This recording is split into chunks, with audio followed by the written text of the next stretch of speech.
Assalomu alaykum, hurmatli tomoshabinlar. Bugun men pensionerlar uchun juda muhim bo'lgan masalani tushuntirib beraman. 2026 yilda qaysi xizmatlar uchun pensionerlar to'lovdan ozod qilinadi? Bu imtiyoz kimlarga tegishli? Qayerda pul talab qilishlari mumkin? Va bunday holatda nima qilish kerak? Bu ma'lumot har bir oilaga tegishli. Chunki deyarli har bir xonadonda ota-ona, bobo-bu yoki pensiyaga yaqin inson bor. Videoni hozirroq saqlab qo'ying. Kanalga obuna bo'ling va like bosing. Chunki bunday ma'lumotni bilmaslik odamni ortiqcha xarajatga olib kiradi. Avval qanday edi? Ko'p pensionerlar imtiyoz borligini bilmas edi. Ayrim joylarda esa xodimlar ham bu imtiyozni to'g'ri tushuntirib bermas edi. Natijada keksa odam ma'lumotnoma olish uchun, tibbiy xizmat uchun, ijtimoiy yordamga ariza berish uchun yoki ayrim davlat xizmatlaridan foydalanish uchun pul to'lab qo'yardi. Keyin esa bilib qolardi. Aslida bu xizmat unga bepul bo'lishi kerak ekan. Endi nima o'zgardi? 2026 yilda pensionerlar bo'yicha asosiy yondashuv shuki, insonning pensiya oluvchi maqomi ko'plab davlat tizimlarida elektron tarzda tekshiriladi. Ya'ni odam har safar men pensiyadaman deb isbotlab yurmasligi kerak.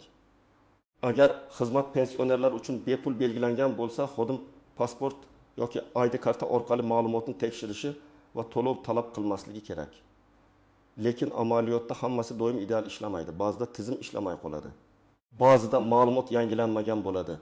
Ba'zida esa fuqaro qaysi xizmat bepul, qaysi biri pulli ekanini farqlay olmaydi. Shuning uchun men bugun masalani oddiy tilda, hayotiy misollar bilan tushuntiraman. Eng muhim nuqtani alohida aytaman. Pensioner bo'lish hamma narsadan avtomatik ravishda ozod bo'lish degani emas. Imtiyozlar, aniq xizmat turlari, aniq shartlar va ba'zan aniq toifadagi pensionerlar uchun beriladi. Masalan, oddiy yoshga doir pensiyachi bilan nogironligi bo'lgan pensiyachi, urush yoki mehnat faxriysi, yolg'iz keksalar, kam ta'minlangan oiladagi pensionerning huquqlari bir xil bo'lmasligi mumkin. Demak, masalani hammasi bepul deb emas, qaysi xizmat, qaysi shart bilan bepul deb tushunish kerak. Birinchi yo'nalish davlat xizmatlari bilan bog'liq. Pensionerlar ko'p murojaat qiladigan xizmatlar ichida ma'lumotnoma olish, ijtimoiy yordam bo'yicha ariza topshirish, pensiya hujjatlarini aniqlashtirish, nafaqa va kompensatsiya masalalari, ayrim reyestrlardan ma'lumot olish kabi xizmatlar bor. 2026 yilda bunday xizmatlarning katta qismi elektron tartibda ko'rib chiqiladi.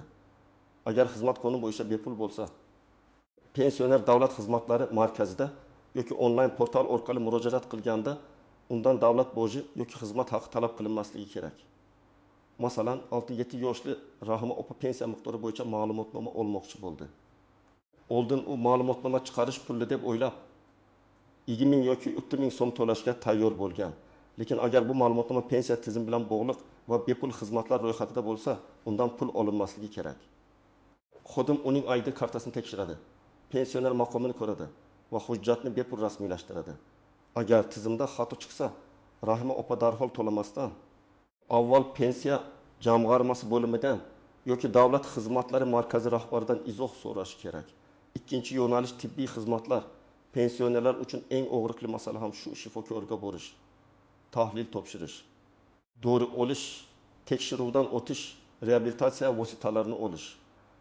2026 yilda davlat tibbiyot muassasalarida belgilangan bepul tibbiy xizmatlar pensionerlar uchun alohida ahamiyatga ega bo'ladi. Bunda asosiy farqni bilish kerak. Davlat tomonidan kafolatlangan tibbiy yordam bepul bo'lishi mumkin. Lekin pulli klinika, qo'shimcha xizmat, navbatsiz yoki shaxsiy xohishga ko'ra tanlangan xizmat pulli bo'lishi mumkin.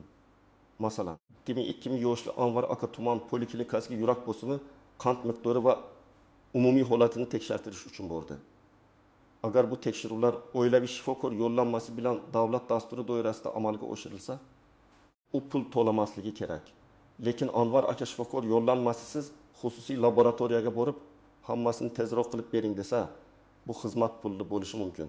Demak, pensioner uchun eng to'g'ri yo'l avval oilaviy shifokorga borish, yo'llanma olish, qaysi tahlil bepul, qaysi biri pulli ekanini yozma yoki aniq og'zaki izoh bilan bilib olish. Uchinchi yo'nalish reabilitatsiya, protez ortopediya buyumlari va ijtimoiy xizmatlar.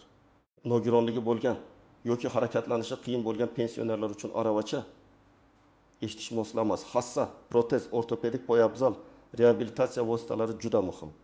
Bunday vositalar ko'pincha navbat, tibbiy xulosa va ijtimoiy baholash asosida beriladi. Agar pensioner tegishli toifaga kirsa, undan vositaning o'zi uchun to'lov talab qilinmasligi kerak. Lekin odamlar ko'p hollarda hujjat yig'ish tartibini bilmagani uchun vositani bozordan o'z hisobiga sotib oladi. Hayotiy misol: 70 yoshli Karim ota insultdan keyin yurish qiyinlashdi. Farzandlari darhol aravacha sotib olishga shoshildi va 1 million 500 ming so'm sarfladi. Lekin ular avval oilaviy shifokor, tibbiy komissiya va ijtimoiy xizmat bo'limiga murojaat qilgan edi. Karim ota tegishli ro'yxatga kiritilishi va bepul reabilitatsiya vositasi olishi mumkin edi. To'g'ri, bu bir kunda hal bo'lmasligi mumkin, navbat bo'lishi mumkin, hujjat talab qilinadi. Ammo baribir bu oilaning katta xarajatini kamaytiradi. 4-yo'nalish ijtimoiy xizmatlar va uyda parvarish. Yolg'iz yashaydigan, doimiy yordamga muhtoj, farzandlari uzoqda bo'lgan yoki sog'lig'i sabab o'ziga xizmat qila olmaydigan pensionerlar ijtimoiy xodim yordami, uyga borib ko'maklashish, oziq-ovqat va dori olib kelishda yordam. Zarur hujjatlarni rasmiylashtirishda ko'mak kabi xizmatlardan foydalanishi mumkin. Bunday xizmatlar hamma pensionerga emas, aynan muhtojligi aniqlangan odamlarga beriladi. Bunda mahalla, ijtimoiy himoya organlari va tibbiy xulosa muhim rol o'ynaydi.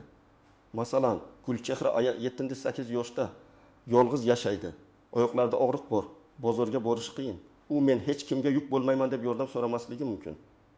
Lekin qonuniy tartibda u ijtimoiy xizmatga muhtoj deb topilsa, unga uyda yordam ko'rsatish belgilanadi. Bu yordam uchun pul talab qilinmasligi kerak. Agar kimdir oyga falon so'm bersangiz, ijtimoiy xodim keladi desa. Bunday gapni darhol aniqlashtirish kerak.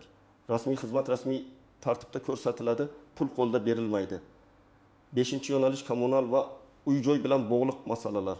Bu yerda juda ehtiyot bo'lish kerak. Pensionerlar ko'pincha elektr, gaz, suv, chiqindi, issiqlik, uy-joy ta'miri bo'yicha biz to'lovdan ozodmizmi deb so'raydi. Umumiy qoida shuki, oddiy pensioner kommunal xizmatlardan to'liq ozod qilinadi deb o'ylash noto'g'ri. Biroq ayrim toifalar uchun kompensatsiya, subsidiya, mahalliy imtiyoz, kam ta'minlanganlik asosida yordam bo'lishi mumkin. Ya'ni xizmatning o'zi to'liq bepul bo'lmasligi mumkin. Lekin davlat yoki mahalla orqali xarajatning bir qismi qoplanishi mumkin. Misol uchun 65 yoshli Sobir aka 2 xonali uyda yolg'iz yashaydi. Uning pensiyasi 1 million 200 ming so'm. Qishda gaz va elektr to'lovi ko'payadi. U oddiy pensioner bo'lgani uchun avtomatik tarzda barcha kommunal to'lovlardan ozod bo'lmasligi mumkin. Lekin agar u kam ta'minlangan deb e'tirof etilsa, ijtimoiy reyestrga kiritilsa yoki hududiy dasturda shunday yordam ko'zda tutilgan bo'lsa, unga subsidiya berilishi mumkin. Shuning uchun kommunal to'lovni umuman to'lamayman deb qarzdorlik yig'ish xavfli. To'g'ri yo'l mahallaga, ijtimoiy himoya bo'limiga va xizmat ko'rsatuvchi tashkilotga murojaat qilib, o'z maqomini aniqlash. 4-yo'nalish transport va yo'l haqi. Ayrim hududlarda pensionerlar, nogironligi bo'lgan shaxslar, faxriylar yoki alohida toifadagi fuqarolar uchun jamoat transportida bepul yoki imtiyozli yurish tartiblari bo'lishi mumkin. Lekin bu masala respublika bo'yicha bir xil bo'lmasligi, shahar transporti, metro, avtobus, yo'nalishli taksi yoki xususiy tashuvchiga qarab farq qilishi mumkin. Pensioner men pensionerman, demak hamma transport bepul deb o'ylab nizoga kirishmasligi kerak. Avval hududingizdagi aniq qoidani bilish kerak. Masalan, Toshkentda yashaydigan pensioner bilan chekka tumanda yashaydigan pensionerning transport imkoniyati bir xil emas. Ba'zi joyda elektron karta kerak bo'ladi. Ba'zi joyda guvohnoma ko'rsatish talab qilinadi. Ba'zi yo'nalishlar esa xususiy bo'lgani uchun imtiyozni qo'llamasligi mumkin. Agar pensioner har kuni poliklinikaga qatnasa, oyiga 20 marta yo'lga chiqsa va har safar 2000 so'mdan to'lasa, oyiga 1000 so'm. Yiliga 1000 so'm xarajat qiladi. Agar uning hududida imtiyozli karta olish imkoniyati bo'lsa, bu mablag' oila qoladi. 7-yo'nalish soliqlar va mol-mulk bilan bog'liq to'lovlar. Pensionerlar orasida yer solig'i, mol-mulk solig'i, uy hujjatlari, kadastr, meros, hadya, notarial xizmatlar bo'yicha savollar ko'p. Bu yerda ham har bir to'lovning tabiatini ajratish kerak. Soliq imtiyozi boshqa, notarial xizmat haqi boshqa, kadastr xizmati boshqa, davlat boji boshqa. Ayrim hollarda pensioner yoki alohida toifadagi pensioner imtiyozga ega bo'lishi mumkin. Lekin hujjatdagi mulk kimning nomida, maydoni qancha, nechta uy bor? Yer qanday maqsadda foydalanilmoqda, bularning hammasi ta'sir qiladi. Misol keltiraman. 6-9 yoshli Maqsuda opaning nomida bitta hovli bor. U yerda o'zi yashaydi. Ayrim soliq imtiyozlari aynan bitta yashash joyiga nisbatan qo'llanishi mumkin.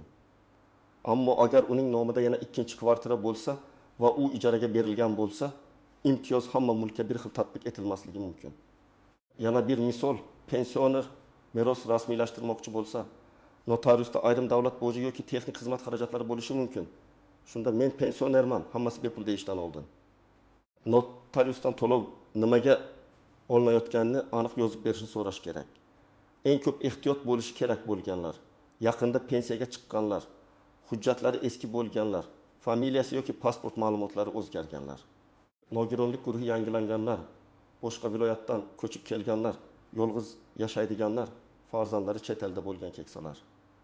Chunki aynan shu holatlarda elektron bazada ma'lumot to'g'ri chiqmasligi yoki xizmat ko'rsatuvchi xodim qo'shimcha hujjat so'rashi mumkin. Xavotir olmasligi mumkin bo'lganlar kimlar? Agar pensiya muntazam tushayotgan bo'lsa, AID karta yoki pasport amalda bo'lsa, yashash joyi bo'yicha ro'yxat aniq bo'lsa, tibbiy va ijtimoiy hujjatlar yangilangan bo'lsa, bunday odamlar ko'p xizmatlarda ortiqcha muammoga duch kelmaydi. Lekin baribir xavotir olmayman degani tekshirmayman degani emas. Har bir bepul xizmatdan foydalanishda xotirjam, lekin talabchan bo'lish kerak. Birinchi nozik jihat. Bepul xizmat bilan pulli qo'shimcha xizmat aralashib ketadi. Masalan, poliklinikada shifokor ko'rigi bepul bo'lishi mumkin. Lekin pensioner o'zi xohlagan, aniq mutaxassisga navbatsiz kirishni tanlasa yoki qo'shimcha pullik diagnostikani so'rasa, to'lov chiqishi mumkin. Shuning uchun har doim so'rang. Bu xizmat davlat dasturi doirasidami yoki pullik xizmatmi? Ikkinchi nozik jihat. Imtiyoz faqat davlat muassasasida amal qilishi mumkin. Xususiy klinika, xususiy laboratoriya, xususiy transport, xususiy xizmat ko'rsatuvchi tashkilot o'z narxini belgilashi mumkin. Agar davlat bilan shartnomasi bo'lsa, alohida tartib bo'lishi mumkin, lekin buni oldindan aniqlash kerak. Pensioner xususiy joyga kirib, keyin men to'lamayman desa, nizo kelib chiqadi. Uchinchi nozik jihat, imtiyoz uchun alohida ariza talab qilinishi mumkin. Ko'p odamlar men pensionerman, tizim o'zi biladi deb yuradi. Tizim bilishi mumkin.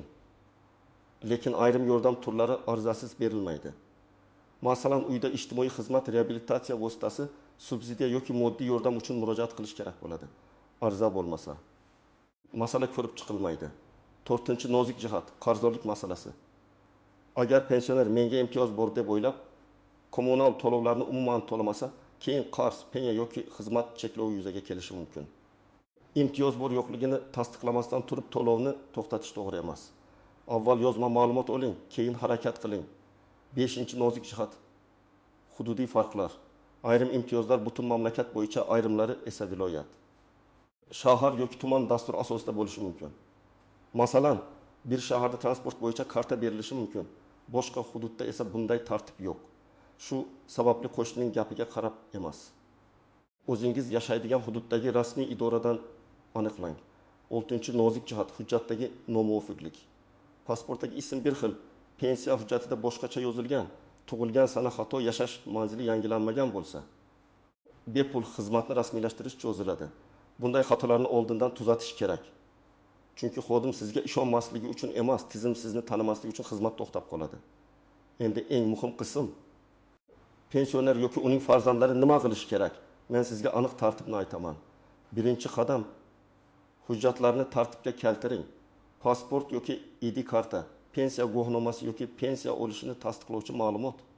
Nogironlik bo'lsa, tibbiy ijtimoiy ekspertiza hujjati, yashash joyi bo'yicha ma'lumot, bank kartasi yoki pensiya tushadigan hisob raqam ma'lumotlari tayyor bo'lsin.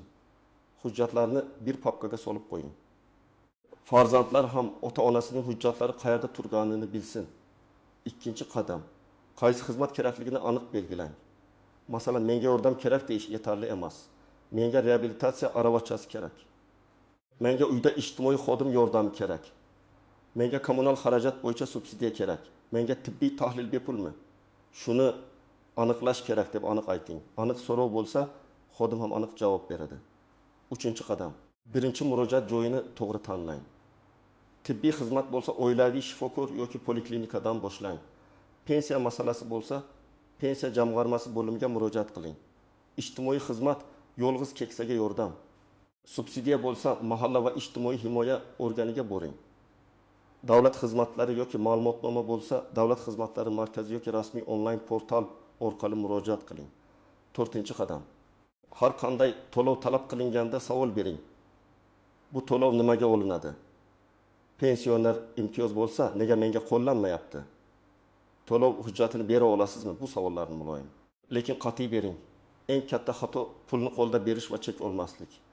Rasmiy xizmat bo'lsa, rasmiy to'lov bo'lishi kerak, chek yoki kvitansiya berilishi kerak. 5-qadam, og'zaki rad javobiga rozi bo'lmang. Agar sizga bepul emas deyishsa, nima sababdan bepul emasligini tushuntirishlarini so'rang. Iloji bo'lsa, yozma javob oling. Yozma javob bo'lsa, keyin yuqori tashkilotga shikoyat qilish. Qayta ko'rib chiqish yoki huquqiy maslahat olish osonlashadi. 6-qadam. Farzandlar ota-onasiga yordam bersin. Ko'p keksalar navbatda turishga, telefon orqali portalga kirishga, elektron ariza topshirishga qiynaladi. Farzandlar haftada bir marta vaqt ajratib, ota-onasining kommunal qarzi, tibbiy yo'llanmasi, pensiya tushumi, imtiyozli xizmatlar bo'yicha tekshirsa, katta muammolarning oldi olinadi. Bu faqat pul masalasi emas. Bu keksalarning huquqi va xotirjamligi masalasi. 7-qadam. Shubhali vositachilardan ehtiyot bo'ling. Men sizga bepul aravacha olib beraman, faqat xizmat haqqim bor. Pensiyangizni oshirib beraman. Imtiyoz chiqarib beraman degan odamlarga ishonmang. Rasmiy imtiyoz rasmiy idora orqali beriladi. Agar kimdir pul so'rasa, avval qaysi tashkilotda ishlashini, qanday hujjat asosida ish qilayotganini so'rang. Kerak bo'lsa, idoraning ishonch telefoniga qo'ng'iroq qiling. 8-qadam. Barcha javoblarni yozib boring. Qaysi kuni qayerga bordingiz, kim bilan gaplashdingiz, nima dedi, qanday hujjat so'radi, qancha muddat aytdi, hammasini daftar yoki telefonga yozib qo'ying. Bu oddiy ko'rinadi, lekin keyin juda yordam beradi. Chunki bir idora biz bunday demaganmiz desa, sizda sana va ism bo'ladi. Yana bir muhim maslahat. Pensionerlar o'z huquqini talab qilganda tortishuvga kirishmasin. Xodim bilan baqirishib ketish masalani tezlashtirmaydi. Eng kuchli usul xotirjam savol, rasmiy murojaat, yozma javob va kerak bo'lsa yuqori tashkilotga murojaat. Huquqiy masalada hissiyot emas, hujjat ishlaydi.